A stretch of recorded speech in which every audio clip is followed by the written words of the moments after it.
Boa noite, Monique. Tudo certo com o áudio?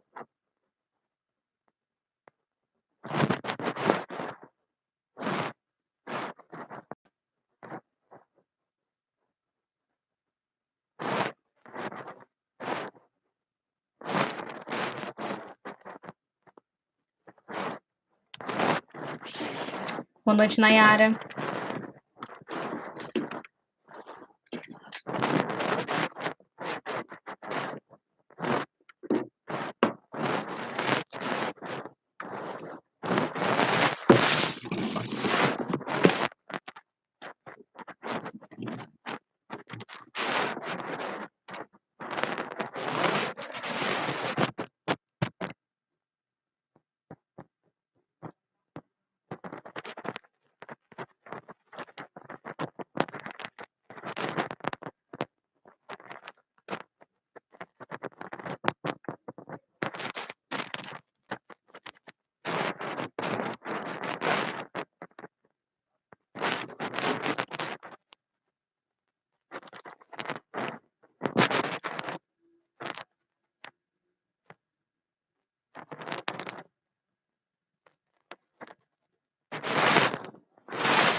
Boa noite, Natane.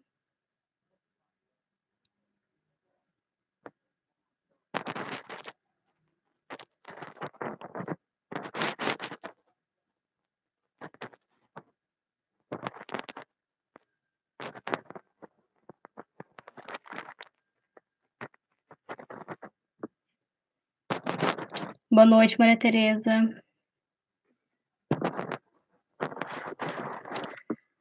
Bom, vamos começar então. Boa noite, Yasmin.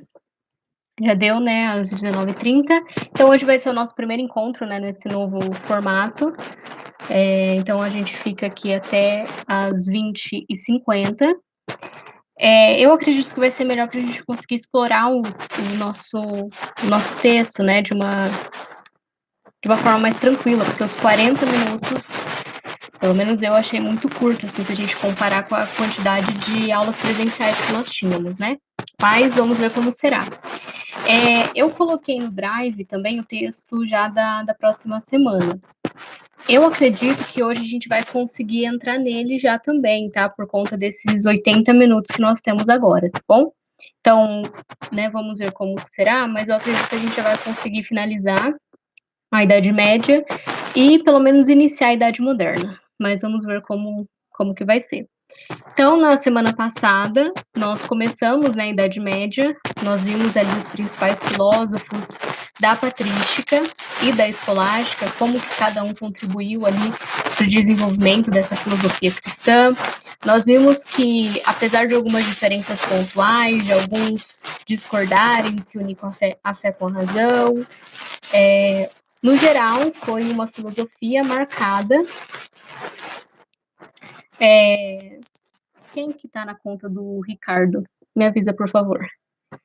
Foi uma filosofia marcada por tentar se desenvolver ali uma filosofia em conformidade com o cristianismo, né? Então, de uma forma racional, tentar ali se justificar os dogmas da Igreja Católica. Então, agora a gente parte para educação propriamente dita, né? Como que então o desenvolvimento dessa filosofia cristã influenciou na educação. Então nós vimos, né, que a Igreja Católica era uma instituição muito importante nesse período e aí ela não vai influenciar só a... Eu acho que é o meu fone, peraí. Me avisa se o barulho parar. Eu acho que meu fone estava mexendo aqui.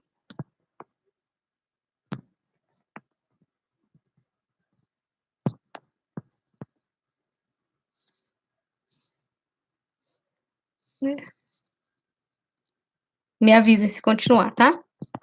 Então, nós vamos ver de que forma, né, essa filosofia, essa organização desse período influenciou no desenvolvimento da educação, tá bom? Então, como que foi a educação medieval? Primeiro, como nós vimos, né, uma expressão muito importante ali da escolástica, e aí entre a patrística e a escolástica. Ah, Kelly, obrigada. A Kelly que está usando a conta do Ricardo, eu preciso saber para fazer a chamada depois. Tá, então, nós tivemos ali a filosofia patrística e a escolástica, né? Quem que vai mais influenciar a educação será a filosofia escolástica, né? Então, como nós vimos, a patrística ali é, iniciou esse processo de investigação, de se tentar unir, né, a razão com o cristianismo, mas a escolástica, né, os filósofos escolásticos desenvolveram isso com um pouco mais de profundidade. Então, quando a gente vai estudar ali a educação medieval, a gente percebe que a escolástica ela teve então uma influência maior, né? O autor vai até dizer que a escolástica não foi só um desenvolvimento de uma filosofia, foi também uma revolução pedagógica no interior ali da educação medieval. Tamanha foi a contribuição da escolástica para a educação do período, tá? E aí, como eu disse na semana passada, uma das figuras que teve uma importância central nesse período foi o Tomás de Aquino, né, o São Tomás de Aquino. Então, nós vimos ali que no início ele não foi muito bem aceito, né, as ideias dele não foram bem aceitas, mas com o tempo a filosofia dele foi adotada como a filosofia oficial da igreja. Então não é de se estranhar que ele vai influenciar tanto na educação.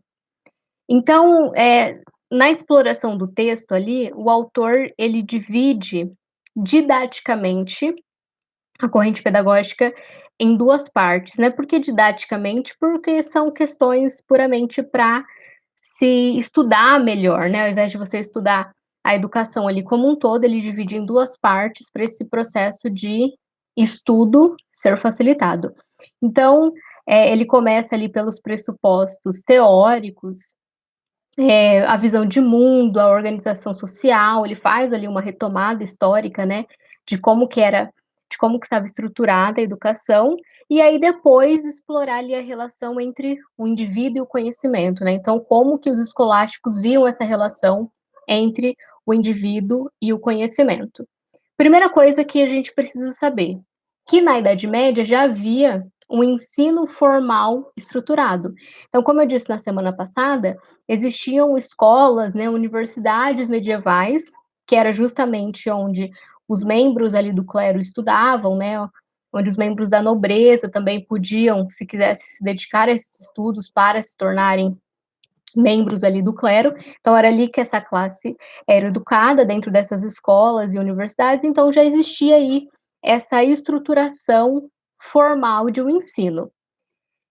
E aí essa educação, ela era dividida nas 7 artes liberais, em 2 divisões que a gente pode pensar. Deixa eu colocar aqui para vocês.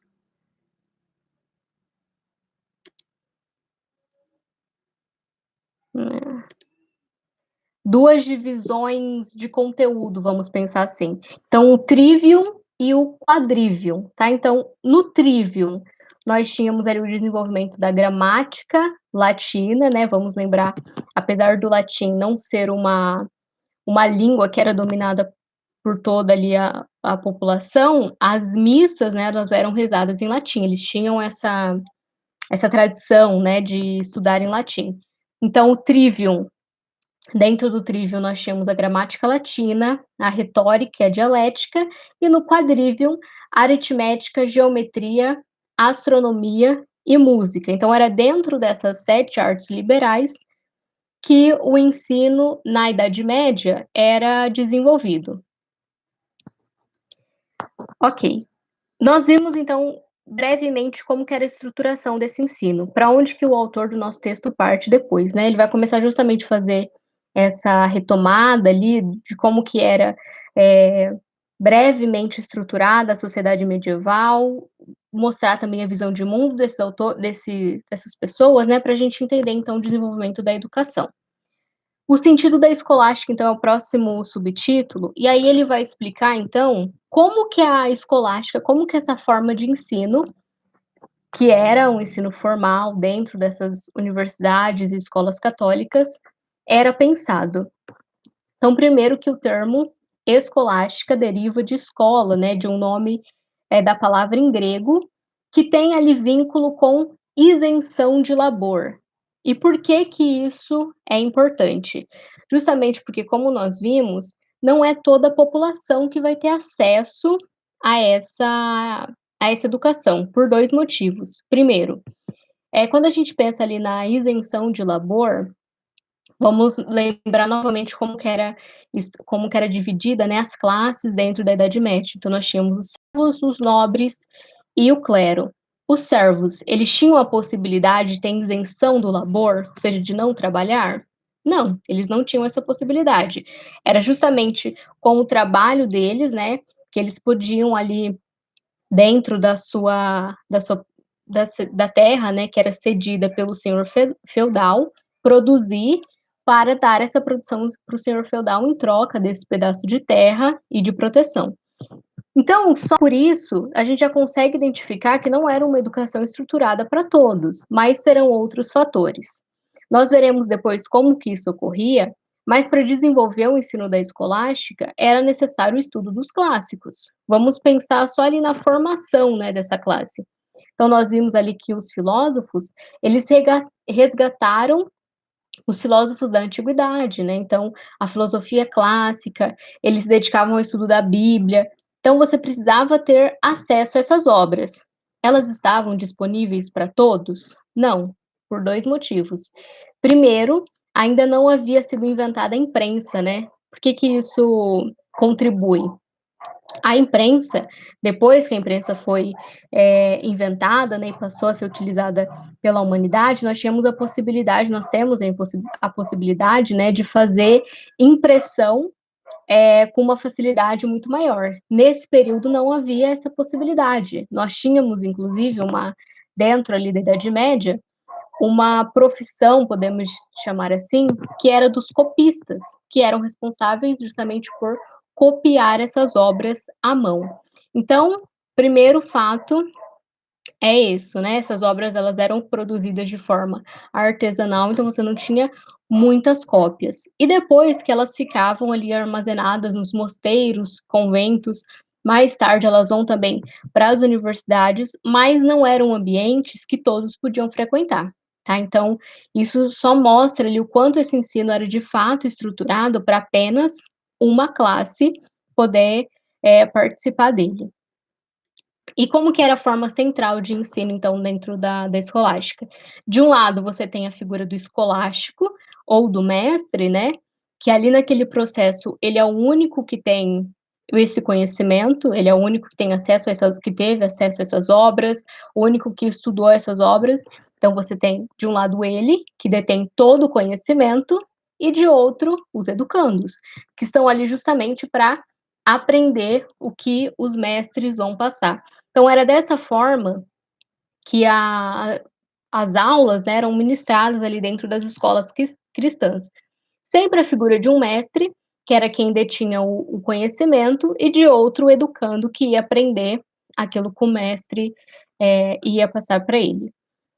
E aí sempre dentro, né, disso que o autor vai chamar de um movimento pedagógico no interior do pensamento cristão, Deus era sempre visto como a causa e o sentido de todas as coisas. Isso é muito importante que fique claro para vocês, tá?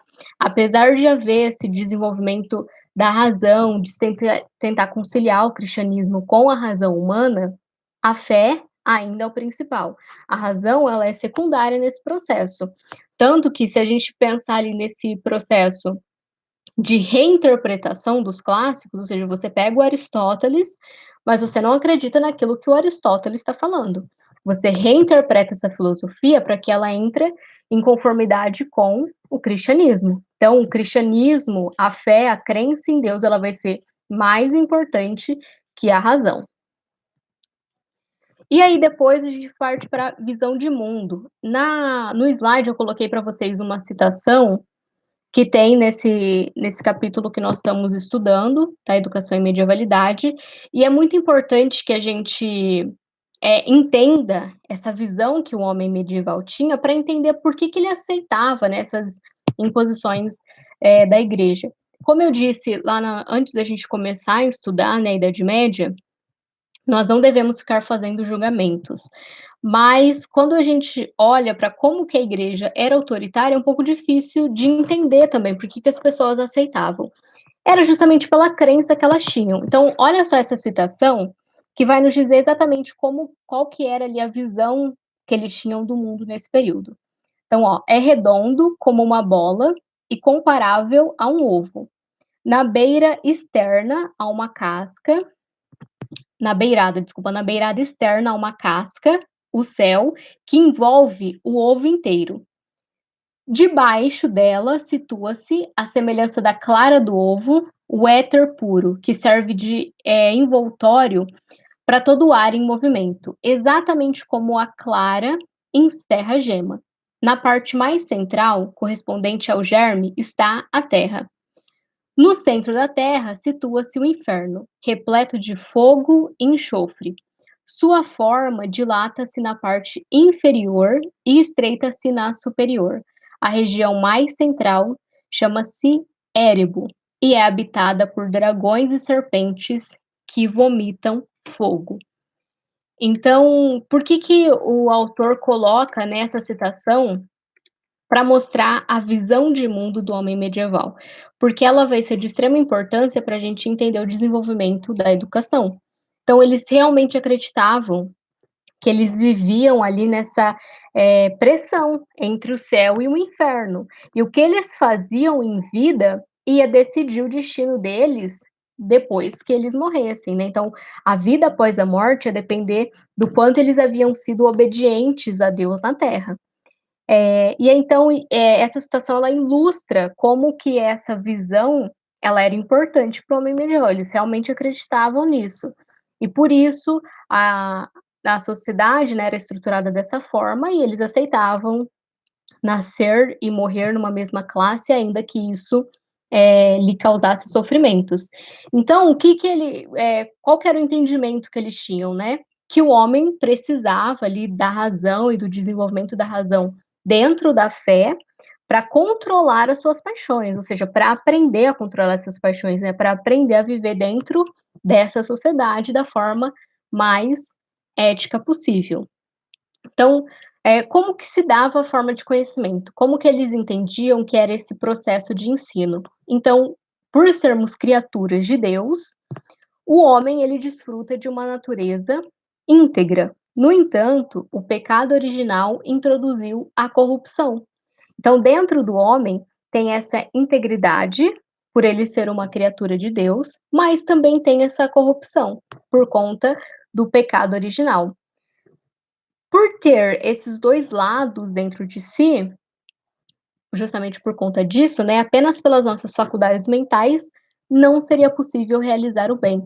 Então a educação, ela vai funcionar ali nesse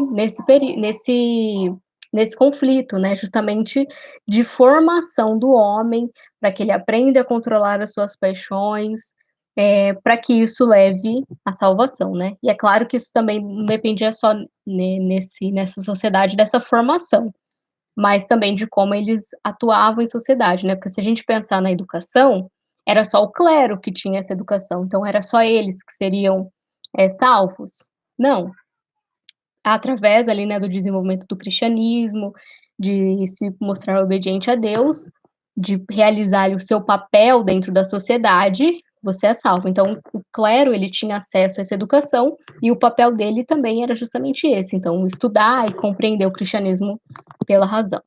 E aí isso levava a uma questão que inclusive depois ali já no na decadência da Idade Média, é até uma questão que vai, aparecer, né, nos filósofos e vai começar a ser questionada. Ok, se nós podemos usar a razão para compreender a fé, qual que é o papel de Deus dentro desse processo? Ele é importante?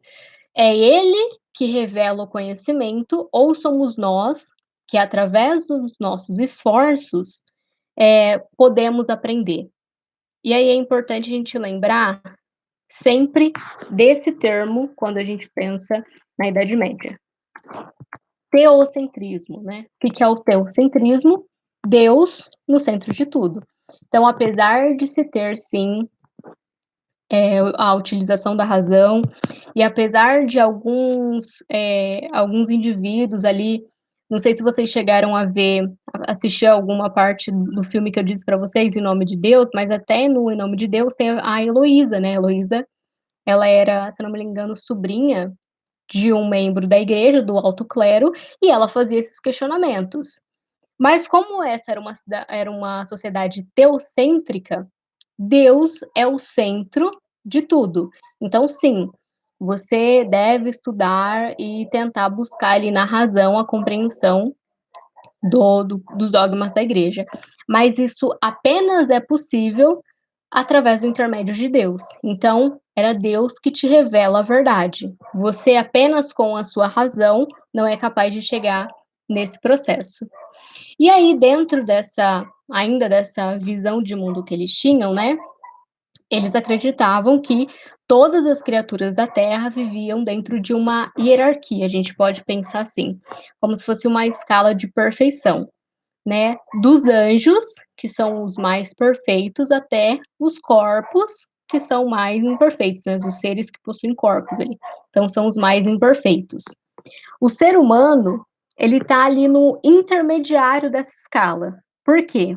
Ele tem um corpo, mas ele também tem uma alma. Então ele está ali dentro dessa escala de perfeição das criaturas, né? Ele está no intermediário. E a educação vai se entrelaçar também nessa discussão, né, de busca então da salvação da alma, né, do homem. Como que se dava, então? Pessoal, até agora tranquilo? Vocês não estão mandando nada? Por enquanto tá dando para entender, né? A qualquer momento que alguma coisa não ficar clara, vocês me mandam, tá? Até aqui tudo bem? A visão de mundo aí do homem medieval e como que a educação, até os pontos que eu apresentei até agora, vão se estruturando nesse processo? Tudo tranquilo?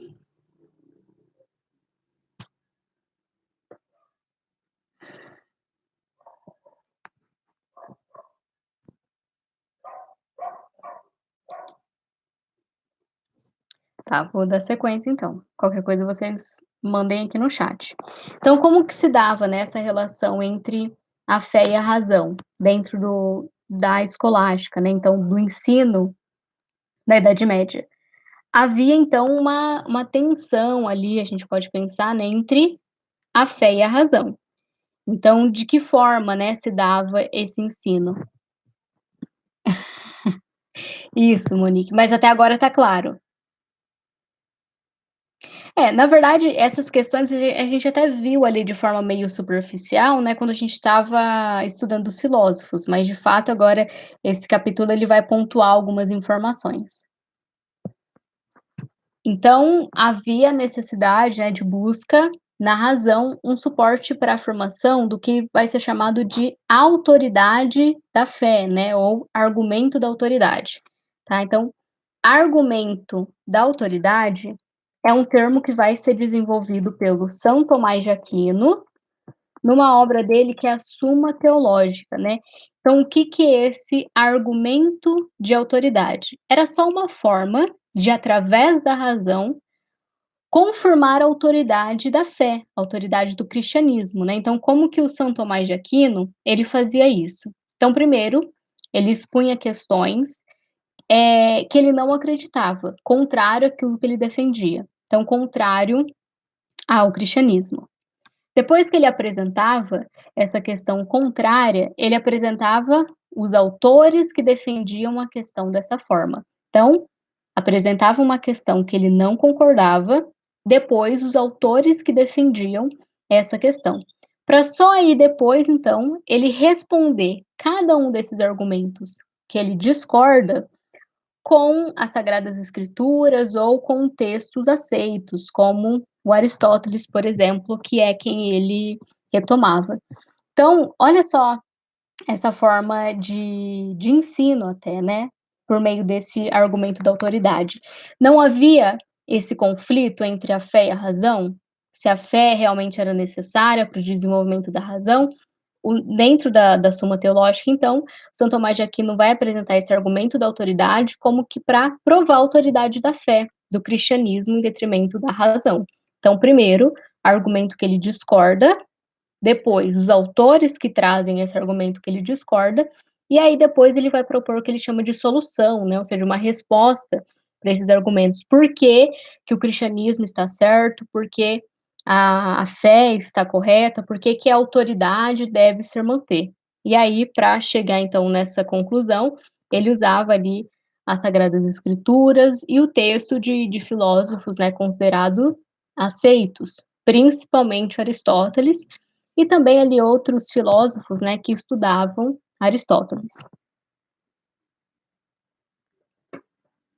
Argumentos que ele não acreditava, depois os autores que defendiam esses argumentos, para aí depois responder cada um deles. Deu para entender agora?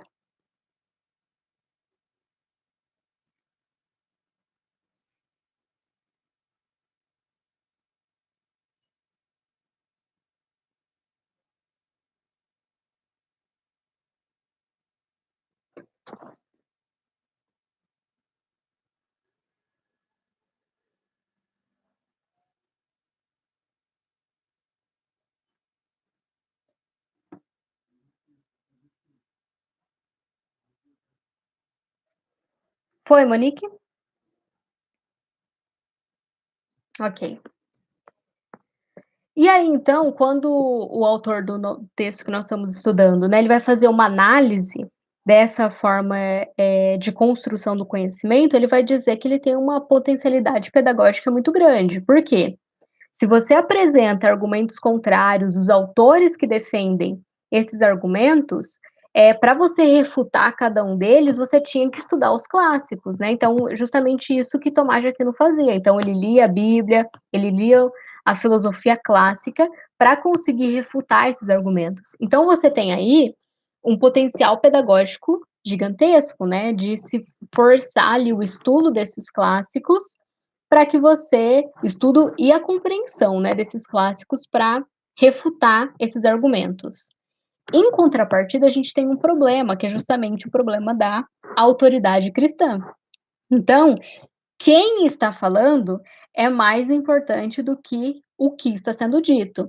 Então, independente de qual fosse o argumento, ele seria contra-argumentado, né, com a Bíblia, com os filósofos que já eram considerados aceitos. Então você até tem uma potencialidade pedagógica ali no sentido de instigar, né, que esse estudo e compreensão desses clássicos. Em contrapartida, os autores que estavam sendo estudados eram mais importantes do que o estudo em si.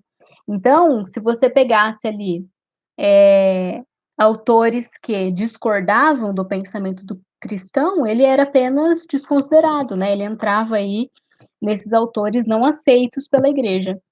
Então, ao mesmo tempo que você tem aí esse potencial pedagógico, tem a contrapartida, né? Que é justamente essa. Então, não importava ali muito o conteúdo, mas quem estava falando sobre esses conhecimentos. E aí, então, continuando ali no processo de ensino do Tomás de Aquino, né, que ele vai desenvolver, nós temos o conceito de ideia universal. Então, como se dava, de fato, o processo de conhecimento dentro da perspectiva do Tomás de Aquino? Tem uma frase, né, que vai resumir, então, como que esse ensino era conduzido, que é: os sentidos são a janela da inteligência, tá? Então, os nossos sentidos são a janela da inteligência. Como assim? O ensino começa pelos nossos sentidos, então visão, olfato, tato, tá bom? É os nossos sentidos, é por meio deles que nós podemos desenvolver a nossa racionalidade. Como assim? Então, ó, nós partimos dos sentidos para se chegar no que o Tomás Aquino vai chamar de ideia universal. Ideia universal. Então, através dos nossos sentidos, nós chegávamos à ideia universal, e é através dessa ideia universal que a gente pode pensar, raciocinar, fazer comparações.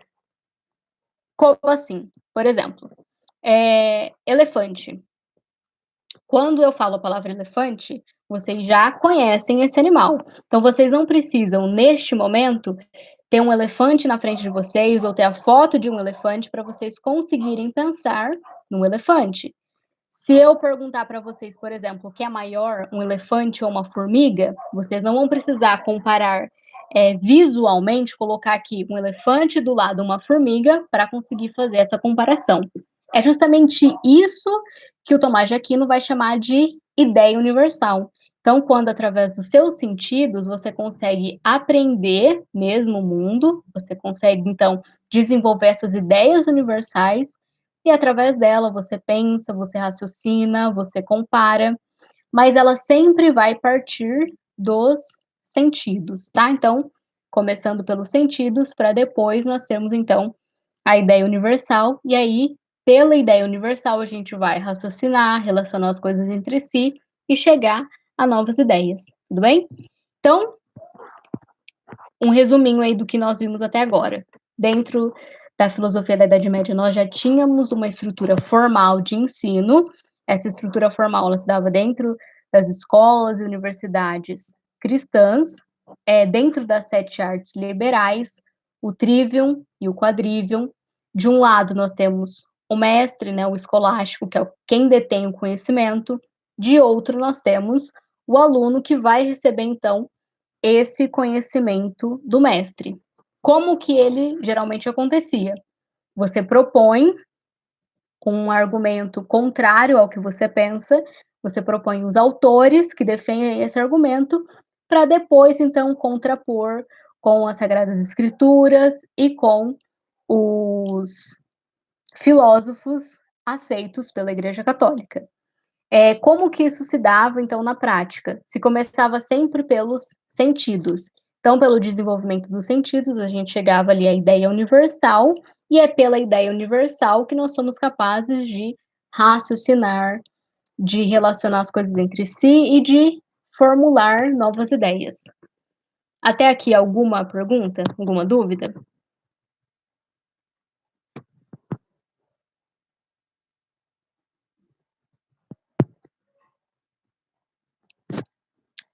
Tranquilo? Tá, então o mestre, dentro desse processo, ele vai ser uma figura central e ele vai ter duas funções principais. A primeira, então, é de conduzir. Ele vai conduzir o discípulo ali, né, os seus alunos, em direção ao conhecimento. Como que isso se dá? Por duas funções principais. A primeira, provocar o raciocínio, e a segunda, ensinar por meio de demonstrações. Dessa forma que o Tomás de Aquino propõe e demonstra, tá? Então, como que provoca o raciocínio? Por meio desse debate ali de argumentos. Então, você propôs ideias contrárias. Necessariamente você está provocando o raciocínio quando você contra-argumenta, tá? E aí, por que ensinam por meio de demonstração? Justamente porque eles acreditavam que partiam dos sentidos, tá? Então, dentro disso que nós já vimos. Dentro desse conceito de educação da Idade Média, então, nós teremos ali dessa estrutura, aliás, de ensino da Idade Média, nós teremos dois conceitos principais. Deixa eu colocar aqui para vocês, que é o educare e o educere, tá? Então, dois conceitos ligados a essa forma de ensino. O que que é o educare, então? A instrução, tá? Aquele movimento que vem de fora para dentro. Então, se a gente pensar, né, que dentro dessa estrutura de ensino nós temos de um lado o mestre e de outro o aluno, que num primeiro momento quem detém o conhecimento é apenas o mestre, então nós temos ali um processo de que eles vão chamar, né, de educare, então a instrução, aquele conhecimento que vem de fora para dentro. E depois nós temos a educere, que é ligado ao raciocínio individual, então o movimento de dentro para fora. A educação, então, ela vai se dar por meio desses dois processos aí. Ah, tem que lembrar que é do SEC, Não, não se preocupem com isso. Só é importante entender que eles tinham, né, pedagogia ali, uma didática estruturada, né, esses eram conceitos que eles desenvolviam. Então, dentro desses conceitos, dessa educação já formalmente estruturada, ela se dava por esses 2 processos. Então, um processo de fora para dentro e outro processo, ali ligado aos movimentos de dentro para fora, né, o raciocínio. Então, instrução daquilo que vem de fora e o outro raciocínio, então um processo interno do indivíduo, tá? Quando a gente pensa aí nas metodologias de ensino, algumas se destacam nesse período. Entre elas, uma que era desenvolvida ali, principalmente na Universidade de Paris, e quem se destaca, então, nessa metodologia de ensino vai ser o Abelardo. Como que era o nome, né, dessa metodologia? Era a Lectio e a Educatio. Deixa eu colocar ali para vocês. Então, ó, a Lectio e a Disputatio, tá? Era um. Espera aí. Desconsidera esse que foi agora que tá errado. Disputatio. Faltou o T ali. Eu apaguei o T sem querer. Ó, Lectio e Disputatio, tá? Apesar de serem 2 conceitos, Lectio e Disputatio, eles se complementavam ali nessa metodologia de ensino. Então, como que ela ocorria? O mestre vai apresentar uma passagem, pode ser da Bíblia, pode ser de um dos filósofos aceitos, ele apresenta e os alunos ali debatem. Então, Lectio, né, essa parte de introdução ali do conteúdo pelo mestre. Depois, então, que ele fazia essa introdução, tinha a disputatio, a disputa mesmo, onde os alunos começavam ali a tentar desenvolver argumentações, né, dentro daquilo que foi apresentado para eles. Então, se apresentava uma ideia, os alunos debatiam essa ideia e, ao final, o mestre fazia uma conclusão, tá? Ao final da disputa, o mestre fazia uma conclusão. Então, apesar de esse debate ser levado em consideração, né, apesar do que era exposto pelos alunos também ser levado em consideração, a conclusão era sempre do mestre. Então, era sempre, ele vai ser a figura central ali. Tá, os alunos debateram, isso era levado em consideração, mas a conclusão era dele. Novamente, né, ele o centro desse processo, novamente ele encaminhando qual devia ser o direcionamento da educação. Todos vocês conseguiram assistir aquele trecho do filme Em Nome de Deus? Vocês chegaram a ver? Como eu disse, então, né, na nossa última aula, quem entendeu isso vai ficar, esse processo vai ficar mais claro. Mas ali é a história da vida do Abelardo, né, então tem ali no trecho que eu coloquei para vocês, o Abelardo está, eh, ministrando uma aula, ele apresenta uma ideia, os alunos começam a debater, não tem ali, né, até por uma questão cinematográfica, né, a ideia não era registrar exatamente como era o processo de ensino, mas enfim, o Abelardo, por conta de fazer ele esse processo, ele fica ali meio próximo, né, aos seus alunos. E não chega ali à conclusão como o autor nesse texto pontua que era feito. Mas essa forma de ensino que começa nas universidades, então, na Universidade de Paris, né, e que fica muito conhecida ali, tem o Abelardo como figura central, ela passa a ser desenvolvida em outras universidades dentro da, da Idade Média. E aí isso vai causar um conflito, aquele conflito que nós pontuamos no início, né? Vai ampliar essa crise ali que tinha entre a fé e a razão e a necessidade da fé para a resolução racional, então para a resolução de problemas centrais. Quando essas metodologias começam a ser utilizadas, aquele questionamento volta e agora com um impulso um pouco maior. Então, ó, nós conseguimos chegar a conclusões, ainda que não tenha ali a interferência direta dos dogmas da igreja. A fé é realmente importante nesse processo? Então, esse conflito que existia e foi abafado ali no início, do desenvolvimento da escolástica, ele é resgatado e agora com mais intensidade. E aí isso vai ser então uma das questões ali que vai ser pontuada, né, no processo de crise da Idade Média. É claro, isso acontece apenas por uma questão racional? Não, né, nós estamos na Baixa Idade Média, no processo de decadência do poder da igreja, de toda essa estrutura como era vista ali, é um processo de transição entre a Idade Média e a Idade Moderna. Nós vimos ali que os últimos escolásticos, eles já propunham ali a separação entre a igreja e o Estado, né? O primeiro que nós vimos, ainda em detrimento da fé, mas ali o Guilherme Ockham, né, que é o último, ele já propunha um pensamento racional fora do cristianismo. Então, isso tudo marca ali a decadência da Idade Média, daquela forma, daquela estrutura de educação, tá? Então, por que que esse problema ele volta? É apenas por essa metodologia? Não, está dentro desse contexto maior, né, desse processo histórico que estava acontecendo. Então, o autor ele finaliza ali o texto, ele finaliza esse capítulo fazendo uma análise geral, né, dessa educação. Então ele vai dizer que em vários momentos a gente consegue ver metodologias válidas. Então esse processo de estudo dos clássicos é muito válido, é utilizado ainda hoje. Até essa proposta que no fim da escolástica já de apresentar uma questão, um problema e os alunos debaterem em cima dele, também é uma metodologia válida. O que que ele vai apresentar como sendo o problema, né, da escolástica? Justamente o totalitarismo pedagógico, né, ou seja, esse processo tinha como figura central o mestre, ele é o detentor do conhecimento e é ele que vai direcionar como seus alunos vão pensar.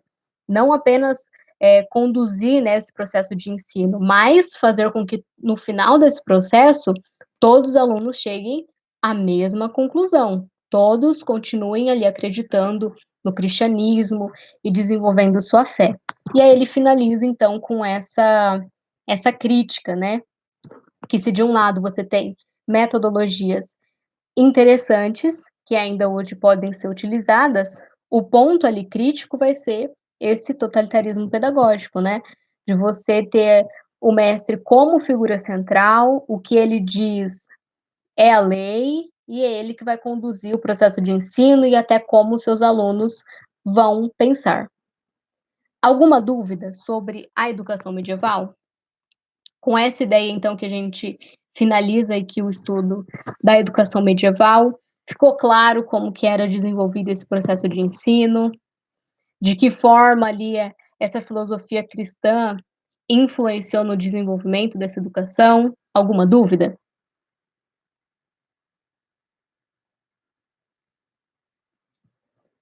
Se tiverem também, ficou alguma dúvida sobre a lista de exercícios, né, que eu passei sobre a exploração desse texto? Alguma questão?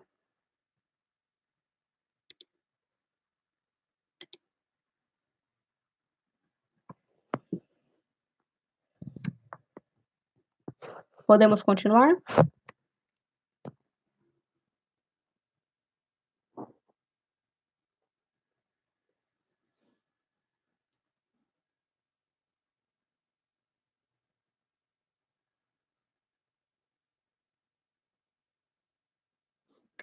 Tá, com essa apresentação dessa metodologia de ensino, a gente encerra então a Idade Média e agora a gente vai para a Idade Moderna, tudo bem?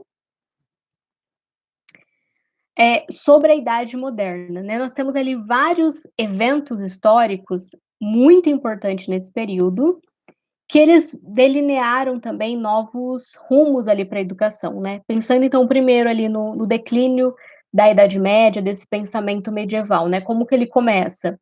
Primeiro, nós temos ali o renascimento das cidades. Então, se no início ali desse processo da Idade Média, né, nós tivemos a ruralização, então as pessoas saindo das cidades, indo para o campo em busca de abrigo, Nesse processo ali onde o pensamento feudal está em declínio, né, nós temos então o oposto, tá, o renascimento das cidades, então as pessoas voltam aí para as cidades.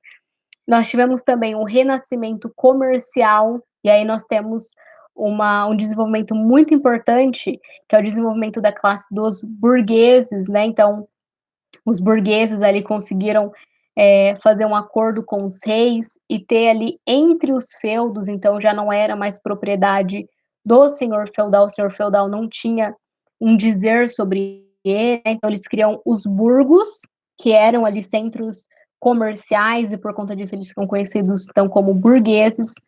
Ali depois no século XV, XVI, nós temos um renascimento que geralmente ele é apresentado só como renascimento, né, que é o renascimento artístico e cultural.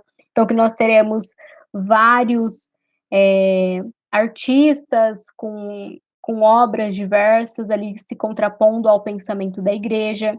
Nós temos a Reforma Protestante, onde tem ali o Lutero, o Calvino, que vão começar a questionar a forma como a igreja conduzia o ensino da Bíblia, vão propor novas formas, né, de estruturar a religião mesmo, né, eles criam até uma nova crença religiosa. Depois nós vamos ter a Contra-Reforma, que é a igreja tentando firmar o seu poder. Nós começamos a ter ali as primeiras revoluções burguesas, né? Então tem a Guerra dos 100 Anos, os burgueses começam a entrar em conflito com os nobres, porque eles tinham dinheiro, mas não tinham prestígio, porque eles precisavam trabalhar, e isso na Idade Média era visto como desonroso, né? Você ter que trabalhar para sobreviver. E depois nós teremos o iluminismo, que é aí quando os autores vão dizer que, né, que nós temos ali o desenvolvimento do pensamento moderno, do pensamento tipicamente moderno. Para que eu estou falando tudo isso? Todos esses eventos históricos, eles são importantes e eles vão trazendo novas demandas para a educação. Mas como o nosso foco é a filosofia, então nós vamos partir para um pensamento fundamental ali da Idade Moderna, né? Porque quando você pensa na filosofia da Idade Moderna, nós temos ali algumas figuras é, desse período de transição ali do Renascimento, como o Maquiavel, por exemplo, que começam a estruturar mais fortemente uma filosofia fora do pensamento da igreja, mas quando a gente pensa na modernidade, a, o, vamos pensar ali no evento filosófico central, é o iluminismo, né? E é do iluminismo que nós teremos, então, o desencadear ali de um pensamento filosófico da modernidade. Então, nós não vamos estudar todos esses processos históricos e os filósofos que marcaram cada período.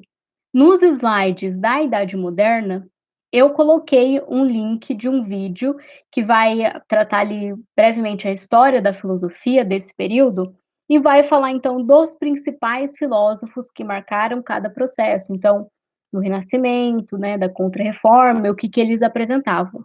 Nós vamos focar em duas correntes filosóficas que se desenvolveram, então, lá no Iluminismo, que é o racionalismo e o empirismo, tá? Então, só para explicar novamente, por que nós estamos indo, né, direto para esse processo? Porque ele vai ser o mais importante quando a gente pensa ali na estruturação de um pensamento filosófico dentro da modernidade, né? Porque a modernidade são ali 300 anos e a gente pode considerar a modernidade como um período de transição entre a sociedade feudal e a sociedade capitalista. Por quê? Apesar da Idade Média, do pensamento medieval, ele ter entrado em decadência e ter todos esses processos históricos, né, que tentavam então romper com essa linha de pensamento, na modernidade a sociedade ainda tem a estrutura feudal, então ainda tem as classes sociais, as três classes sociais, nós temos ali a burguesia entrando em conflito com os nobres dentro da Inglaterra, mas a França, por exemplo, até a Revolução Francesa, ainda tinha três classes sociais dentro dessa hierarquia. Então, esse processo de rompimento com o feudalismo, ele é gradativo. e ele se dá de forma distinta dentro da Europa, né? Isso nós estamos vendo, né? Só esse processo dentro da Europa. Então, quando que esse rompimento com o feudalismo ele começa a ser mais intenso? É a partir do iluminismo, tá? Então, nós temos ali dentro da Idade Moderna esse processo de transição que começa de forma mais efetiva após o Renascimento artístico, entre o século XV e XVI, mas ali é no século XVII e XVIII, né, quando nós temos o desenvolvimento do iluminismo, que isso se dá de forma mais intensa. Então, porque é a partir do iluminismo e dessas duas correntes filosóficas, então, o racionalismo e o empirismo, que nós temos o desenvolvimento da ciência, tá? É ali que a ciência começa a ser desenvolvida, a ciência moderna, e aí começa, então, um pensamento filosófico e educacional, que é o que nós temos até hoje. Então, olha só, nós estudamos toda a história da filosofia, e nós vimos ali que o pensamento da antiguidade, de certa forma, influenciou a idade moderna, a idade média, desculpa. E também o que aconteceu na Idade Média que desencadeou o processo ali que depois culminou em toda essa efervescência, né, essa mudança de pensamento na Idade Moderna. O que acontece na nossa idade histórica, que é a idade contemporânea, é marcado por esse processo da Idade Moderna, tá? Principalmente após o Iluminismo, quando nós temos então o desenvolvimento de várias correntes filosóficas, de pensamentos filosóficos que estão dentro da nossa sociedade até hoje, que são discutidos e que alguns conflitos, né, que ainda não foram solucionados. Então, por isso que nós vamos focar no iluminismo, né, nos principais filósofos ali que desenvolveram o racionalismo e o empirismo. Dentro da educação propriamente, nós veremos o Rousseau, que fez parte desse movimento, que estudou vários iluministas, que vai criticar alguns, mas porque é um dos autores ali que vai desenvolver, inclusive ele tem uma obra toda voltada para a educação, que influenciou correntes pedagógicas que nós ainda utilizamos, e aí depois, então, nós vamos ver como que tudo isso influenciou na nossa como que isso influencia, né, na nossa idade histórica, que é a contemporaneidade, e quais os conflitos da Idade Moderna que serão ainda que nós veremos vestígios aqui na Idade Contemporânea, tá? Então, só para frisar, dentro da Idade Moderna nós vamos estudar o racionalismo, o empirismo, e aí dentro da educação, o nosso principal autor vai ser o Rousseau, tá bom? O texto, os slides e o texto da Idade Moderna, eles já estão no Drive. Eu não mandei para vocês, porque eu não sabia se nós, de fato, conseguiríamos começar eles hoje, tá? Mas amanhã eu já posto a videoaula, e aí a gente continua na próxima aula, então nós vamos começar a Idade Moderna agora, e aí a gente finaliza na próxima aula, tá bom? Então nós vamos começar com o racionalismo, tá? Racionalismo, que também fica conhecido como racionalismo cartesiano. Por quê? Porque um dos principais autores do racionalismo vai ser o René Descartes, tá? René Descartes. Então, o Descartes, ele vai ser o principal racionalista, né, o principal representante dessa corrente do racionalismo, e muito do que nós sabemos, estudamos hoje sobre o racionalismo foi desenvolvido por Descartes, tá? Então, para começar, o que é o racionalismo? O racionalismo, então, é uma corrente filosófica que defende que a razão humana é fonte de conhecimento, tá? Então, racionalismo porque razão humana é fonte de conhecimento. Qual que era o principal objetivo do Descartes com o racionalismo? Se chegar à verdade, ao conhecimento, tá?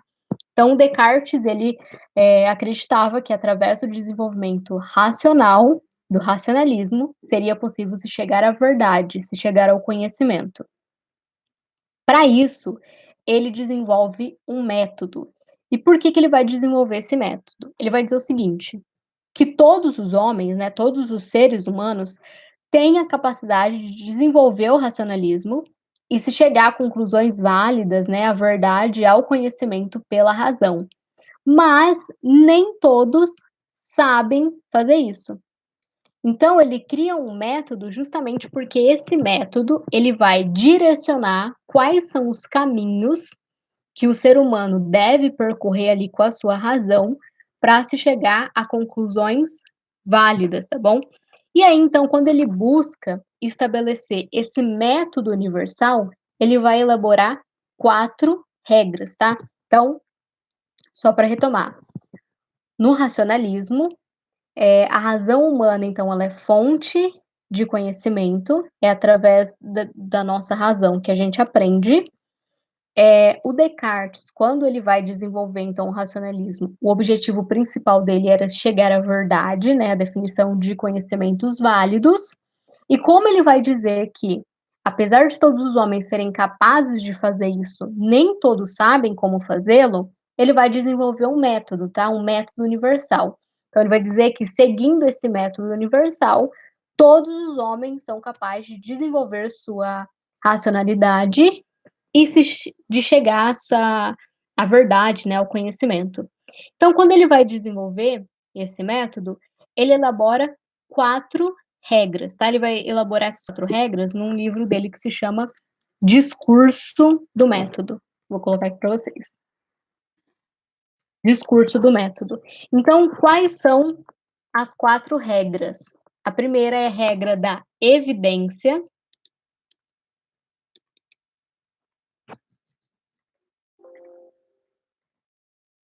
Regra da evidência. Depois, regra da análise.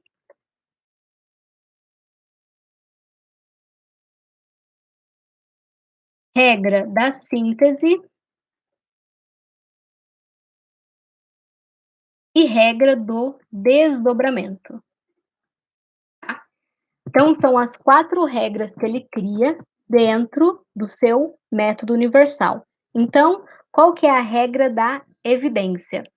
Nós jamais devemos admitir como verdadeira uma coisa que não é evidentemente verdadeira. Como assim?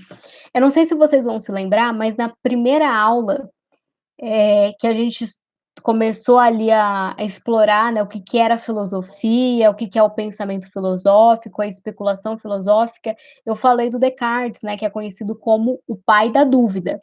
E aí eu disse assim, o Descartes, ele é conhecido como o pai da dúvida, porque ele tinha dúvida como fonte de conhecimento, e ele duvidava de tudo aquilo que é suscetível de dúvida, ou seja, aquilo que não é óbvio, que não é evidente. O Descartes duvida que uma cadeira é uma cadeira?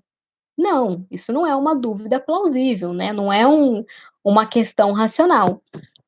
Então é nesse sentido, né, não admitir como verdadeira uma proposição, né, uma coisa que não seja evidentemente verdadeira. Então essa é a primeira regra, a regra da evidência, né, aquilo que é evidente que é verdadeiro, tudo bem se acreditar como verdadeiro, né, se conceber como verdadeiro. Agora, não é evidente, então, um ponto de interrogação, você tem que ter uma dúvida, para chegar à concepção, né, desse objeto. A segunda regra é da análise. Como que se dava, então, o processo de análise desse objeto? Ele passou pela primeira regra, ou seja, ele não é uma verdade evidente. Então, no processo de análise, você vai dividir esse objeto em quantas parcelas for possível, tá? Então, você tem um objeto que não é evidentemente verdadeiro, para se chegar à conclusão de que se ele é verdadeiro ou não, você vai para a regra da análise, e nessa análise, então, você vai dividir esse objeto em quantas parcelas for possível. Dividiu nessas parcelas, você vai para a síntese. Então, partindo do mais simples para o mais complexo, você vai não admitir como verdadeiro uma coisa que não é evidentemente verdadeira, tá? Por isso, regra da evidência. Então, não admitir como verdadeiro uma coisa que não é evidentemente verdadeiro, tá? Não é claro, não é óbvio que ela é verdadeira. tá? Então, não é evidentemente verdadeiro, vai para análise, divide esse objeto ali em quantas vezes for possível, e aí então você passa para a regra da síntese, então não é evidentemente verdadeiro, na análise você já dividiu em todas as parcelas, agora você vai analisar cada uma dessas parcelas, partindo do simples para o mais complexo, tudo bem? Para isso chegar ao desdobramento.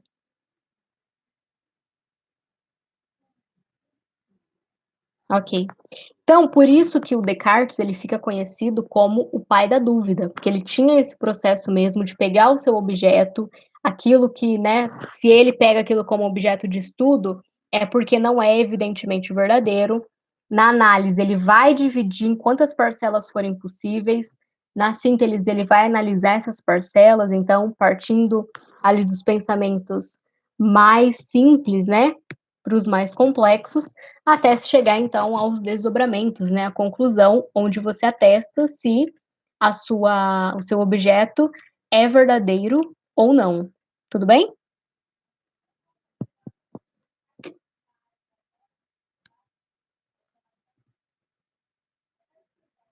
Tranquilo? O método Descartes? Deu para entender, assim, não se preocupe também em decorar tudo isso, tá? É só para vocês conseguirem entender esse pensamento racional, porque olha só como que é realmente a razão. Então você pega um objeto, você analisa cada particularidade daquele objeto para se admitir como verdadeiro ou não. Então, nesse processo nós temos o que se chama de dúvida metódica, né? Dúvida metódica. Por que dúvida metódica? Você duvida de tudo aquilo que é passível de dúvida. Ou seja, não é uma verdade evidente, então você vai duvidar. Depois que aquele objeto ele passa, então, por toda essa prova, né, do processo de análise, o que fica provavelmente é a verdade. Nesse processo de dúvida metódica, é que o Descartes vai desenvolver a sua primeira certeza, e é por essa certeza que ele é geralmente conhecido, né, que é a frase cogito ergo sum, né, que significa penso, logo existo, que também foi usado ali na Idade Média, né, as pessoas dizem que foi essa dúvida metódica, ela foi antecipada. Então olha só o que o Descartes ele vai dizer: "Você pode duvidar de tudo, menos que você existe". Essa é a primeira certeza, porque se você pensa, se você tem a capacidade de pensar, logo você existe. Então essa é a primeira certeza, ok? Então, por esse método que ele desenvolveu, justamente por isso que o Descartes, né, ele é considerado um racionalista, mas também um mecanicista, né? Por que mecanicista? Então, racionalista porque ele parte da razão. E mecanicista porque ele entende, ele vai entender esse processo como um mecanismo, né? Como assim um mecanismo? Então ele vai trabalhar sempre dentro da mesma dinâmica. Então, esse método do Descartes, ele é conhecido como racionalista mecanicista. Racionalista porque parte do uso da razão e mecanicista porque trabalha sempre dentro da mesma dinâmica, tá? É um mecanismo que trabalha dentro da mesma dinâmica. E aí, então, o Descartes ele vai dizer que nós somos mestres e senhores da natureza. Como assim? Através da nossa racionalidade, nós conseguimos entender e dominar todas as leis da natureza e usá-las a nosso favor, tá? A gente não controla a natureza, mas pela racionalidade a gente pode entender as leis da natureza e aí usá-las ao nosso favor. Dentro, então, do racionalismo, dessa forma de trabalhar, nós dizemos que ele usa que o racionalismo, ele vai usar um método dedutivo, tá? O que é um método dedutivo? É um método que vai de princípios para consequências. Então, de uma proposição universal, você vai para conclusões válidas. fica um pouco abstrato, mas eu vou colocar um exemplo aqui para vocês entenderem é um exemplo simples, né, de um processo de uso do método dedutivo, tá? Que vocês, inclusive, já devem ter visto. Tem que colocar um por um aqui, uma linha cada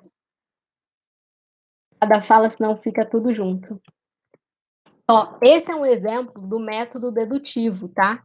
Usado dentro do racionalismo. Então, todos os homens são mortais. Sócrates é um homem. Logo, Sócrates é mortal. Então, ó, de uma proposição universal verdadeira, todos os homens são mortais. Você tem uma singular, né? Sócrates é um homem. Se Sócrates é um homem e todos os homens são mortais, então o Sócrates é um mortal. E aí também vão ter autores que vão apresentar, né? Enquanto o Descartes ele está desenvolvendo o racionalismo, enquanto o pensamento racionalista, né, está sendo desenvolvido, vai ter a contra-argumentação do seguinte: se você parte de uma premissa falsa, a sua conclusão não é válida.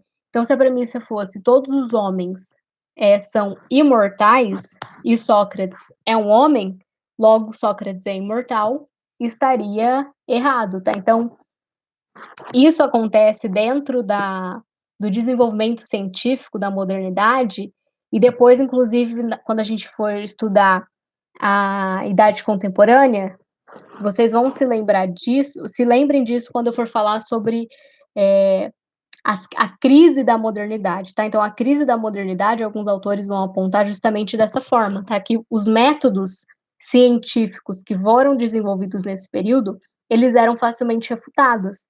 E isso, então, leva a uma crise, né, do desenvolvimento científico do período. Então, nesse caso, né, no método dedutivo do racionalismo, se você tem uma premissa falsa, a sua conclusão também é falsa, tá? Mas, por enquanto, vamos focar então no que foi o racionalismo, tá? Então, retomada aí simples.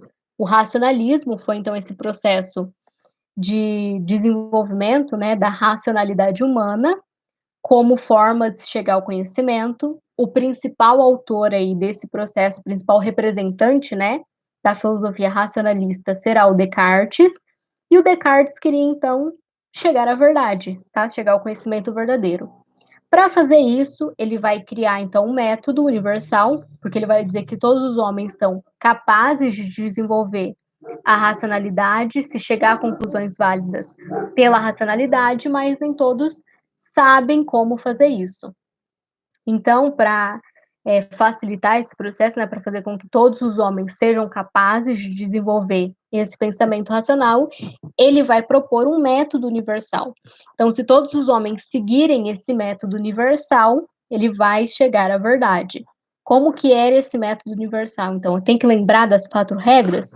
Não, apenas lembrar que Descartes ele pega então um objeto que não é evidentemente verdadeiro, então um objeto que você precisa de um estudo para se você, né, para chegar a uma conclusão. Então ele pega esse objeto, ele parcela, né, esse objeto em quantas partes ali for possível, analisa cada uma delas e aí o que se você conclui, se venceu toda a prova, né, é provavelmente uma verdade. Então, dentro do racionalismo, nós temos um método que fica conhecido como método dedutivo, né? Por que método dedutivo? É que ele parte da dedução. Então, você tem uma preposição maior e dessa afirmação, então, maior, você deduz, né, uma conclusão. E aí, o exemplo que eu dei para vocês aqui. Todos os homens são mortais, Sócrates é o homem, logo, Sócrates é mortal, tá? Então, esse é um exemplo simples aí do uso do método dedutivo.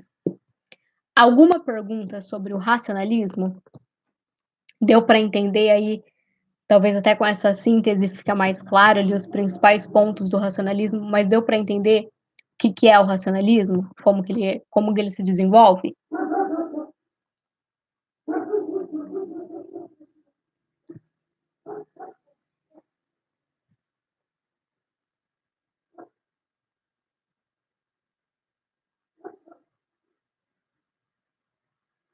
Dúvidas?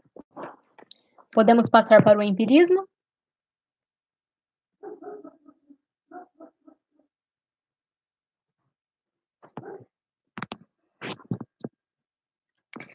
Tá. O empirismo, então.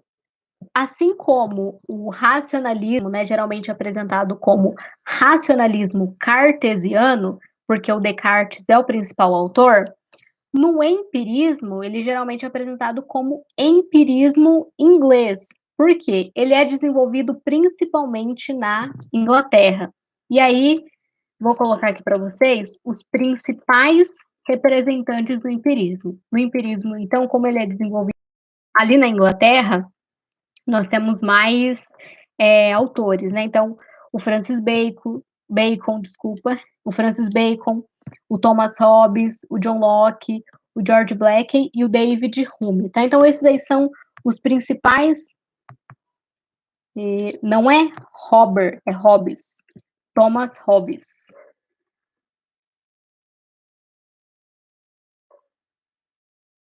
Hobbes, tá? Esse R aí foi errado, é Hobbes. Então, esses são os principais representantes do empirismo. E aí, o empirismo, ele, na Inglaterra, ele tem uma, uma força, né, um pouco maior, também pelo contexto ali que a Inglaterra está inserida nesse período. Então, vamos lembrar ali dos eventos, né, da sociedade da Idade Moderna, nós temos as grandes navegações, ele já teve a criação da imprensa, um desenvolvimento de um pensamento fora do cristianismo. Na Inglaterra, a burguesia já é uma classe em ascensão, então lembra que lá no início os burgueses eles fazem um acordo com o rei, né, para conseguirem ali ter os seus burgos fora dos domínios do senhor feudal. Quando nós temos ali as primeiras revoluções burguesas, elas acontecem na Inglaterra, né? Os burgueses eles entram em conflito com os nobres e eles querem então poder político, porque alguns burgueses eles tinham até mais dinheiro que os nobres, mas nesse período não era o dinheiro que era importante, né? Era o status. Então você nascer nobre era mais importante do que você ter fortuna. E aí, quando nós temos ali as revoluções burguesas, principalmente a Revolução Inglesa, que nós temos vários conflitos entre os burgueses e os burgueses saem vitoriosos, né? Porque eles criam ali uma forma de poder na Inglaterra, que inclusive é que existe até hoje, onde eles conseguem governar. Então, como que é a monarquia inglesa, né? A partir das revoluções burguesas? É através de um parlamento. Então, a família real, ela tem um poder supremo? Não. Quem tem o poder político é o parlamento. Então, a realeza, né, eles só representam ali, tem um papel social, mas o poder político não está mais centralizado na figura da família real.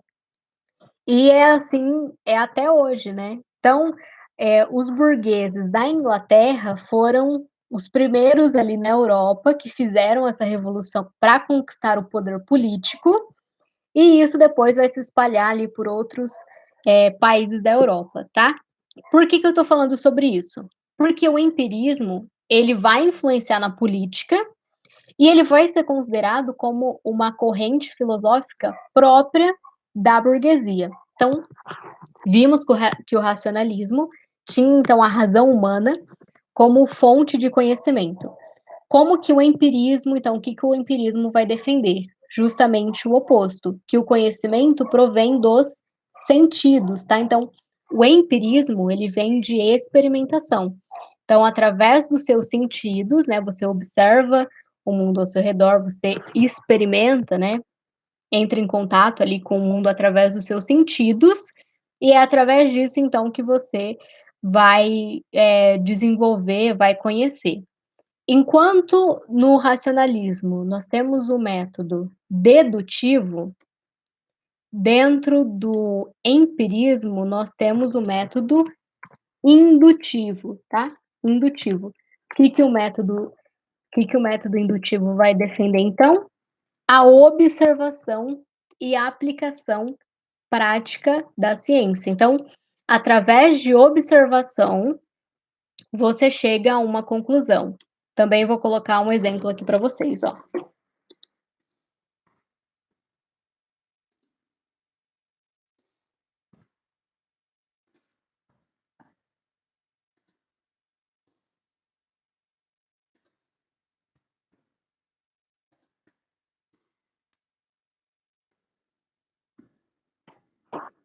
Então, ó, enquanto no método dedutivo nós partíamos de uma afirmação universal para chegar a uma conclusão, no método indutivo, que pertence ao empirismo, então sempre parte dos sentidos, essa conclusão vai partir da observação. Então, olha só, o ferro conduz a eletricidade e o ferro é um metal.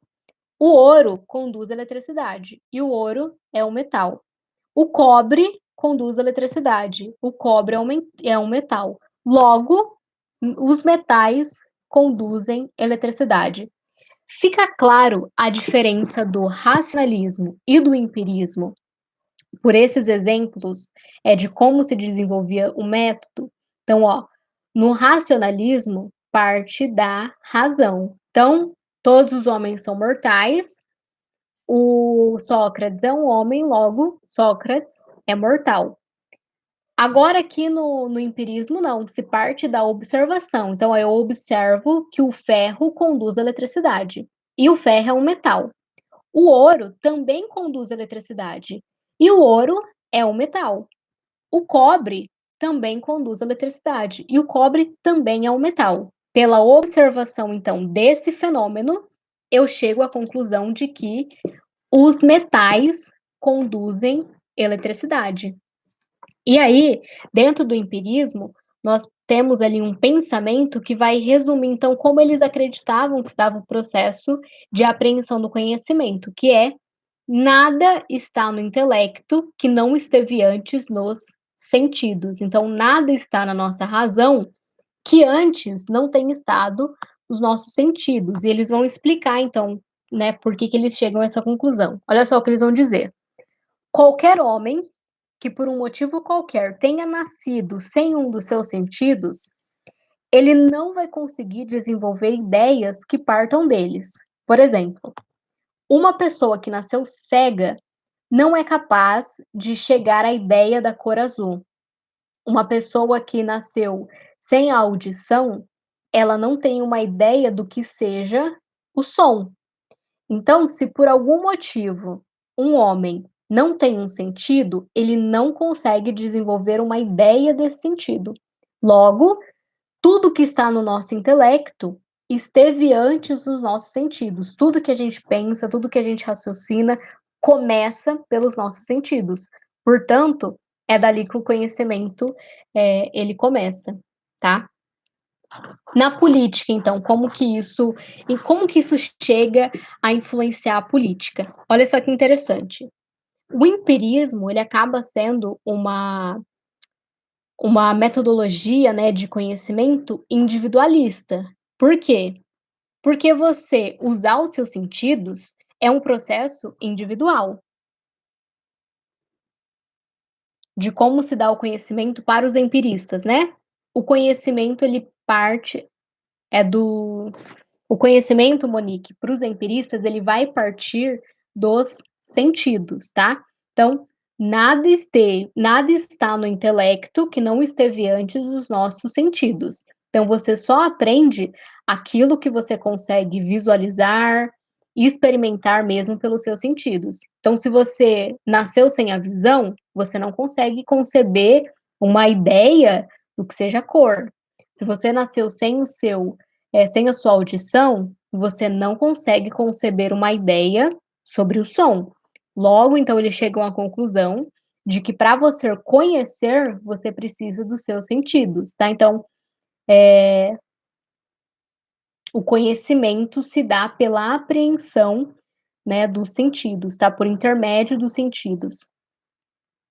Vai ser um pouco aquela ideia que nós vimos ali dentro da escolástica, né? Lembra que os escolásticos diziam que os sentidos são as janelas da inteligência? E aí, citação excluída, tá? De tudo que foi o pensamento ali da escolástica. Mas ó, se a os sentidos são as janelas da inteligência, pode ser usada nesse processo, por quê? Para eles você precisa da experimentação, ou seja, dos seus sentidos para se chegar ao conhecimento, tá? Ok. Então continuando, como de que forma que isso influenciou na política? O empirismo, ele é uma metodologia individualista, no sentido de que você não consegue partilhar dos seus sentidos. Então, a sua visão é a sua visão. Hoje, inclusive, nós sabemos que as pessoas enxergam de forma diferente. E nós escutamos de forma diferente. Então, é um processo muito individualista. O autor, então, do nosso texto, ele vai dizer que isso contribuiu para desenvolver o liberalismo, tá? Então, o liberalismo era a política defendida pelos burgueses, né? Então, o que, que o liberalismo vai pregar? É o direito, né, de se defender as liberdades individuais. Então, por conta disso, é que vai se dizer, né, que o empirismo é uma corrente tipicamente burguesa, porque todos, então, todo o processo, né, defendido ali pelo liberalismo, ele é individualizado. A forma como você observa o mundo, ela é individual. Isso quer dizer que as conclusões não sejam válidas, né? Não é essa a questão, mas o processo em si, ele é individual.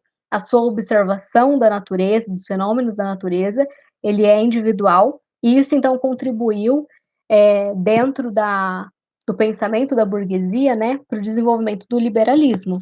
De novo, isso acontece por conta do empirismo? Não, é o contrário, né? O processo histórico, então, ali que eu descrevi brevemente, da tomada de poder, né, dos burgueses, então os burgueses cada vez mais ali alcançando maior poder político, eles começam então a desenvolver pensamentos típicos dessa classe. Então, dentro da religião, isso começa a acontecer, porque se lá na Idade Média nós somos contra o acúmulo de riquezas e os burgueses acumulam riqueza, então eu preciso de um outro desenvolvimento religioso, eu preciso de um outro entendimento sobre a filosofia, sobre o conhecimento. Então, é sempre consequência, né, desse processo histórico, tá? Então, nós temos aí, dentro da modernidade, essas duas correntes principais, tá? O racionalismo e o empirismo. O racionalismo, então, desenvolvido pelo Descartes, e o empirismo inglês, ali, desenvolvido por alguns filósofos na Inglaterra, muito ligados ali aos interesses da burguesia, que vão defender, então, que o conhecimento, nós chegamos ao conhecimento, né, através dos nossos sentidos, tá? São os nossos sentidos que nos possibilitam conhecer, ok? Eles não chegam a desenvolver questões específicas, né, sobre a educação, mas se a gente pensar ali na forma como o conhecimento, eles entendiam, né, que se dava a apreensão do conhecimento, não é difícil ali imaginar como o Descartes, por exemplo, se a gente pensar no racionalismo enquanto uma corrente pedagógica, que é um dos exercícios que eu pedi para que vocês fizessem na lista de exercícios e algumas pessoas já me questionaram. Então, não sei se essa é a dúvida de mais gente, mas só para esclarecer. Se você tem, por exemplo, Descartes, que vai defender que o conhecimento só se dá pela razão, isso dentro de uma pedagogia, por exemplo, você defende o princípio da racionalidade, né? Então, o desenvolvimento racional no processo de ensino. E os empiristas, né, o contrário, se eles acham, então, que você chega ao conhecimento pela experimentação, pelos sentidos, então você terá um processo de ensino que privilegia o uso dos sentidos, né, para se chegar ao conhecimento. Tranquilo?